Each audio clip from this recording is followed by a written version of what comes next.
សម្រាប់អ្នកដែលអត់មានរឿងរ៉ាវក្នុងជីវិតសូមអស់រំលងវីដេអូនេះតែបើសិនជាមានរឿងរ៉ាវក្នុងជីវិតចេះចោះសូមមើលឲ្យដល់ចប់អញ្ចឹងខ្ញុំចង់លើកទឹកចិត្តបងប្អូនទាំងអស់គ្នាកន្លែងចំណុចនេះបងប្អូនទាំងអស់គ្នាក្នុងជីវិតរបស់យើងណាបើសិនជាអត់មានរឿងនោះមិនមែនជាជីវិតទេហើយសម្រាប់រឿងដែលបងប្អូនទាំងអស់គ្នាជួបទុក្ខលំបាកថាវាធំដោះស្រាយហើយបងប្អូនប្រកាសអត់ថាអត់មានរឿងកើតឡើងទៀតអញ្ចឹងក្នុងជីវិតរបស់យើងចប់ពីរឿងមួយគឺចូលរឿងមួយចប់ពីរឿងមួយចូលរឿងមួយ yes or yes មែនទេបងប្អូនទាំងអស់គ្នាអញ្ចឹង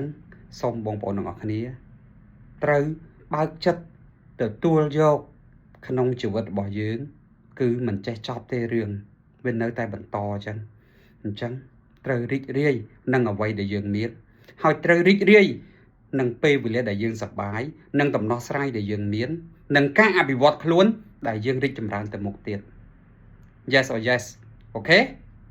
ជួបគ្នាវីដេអូក្រោយ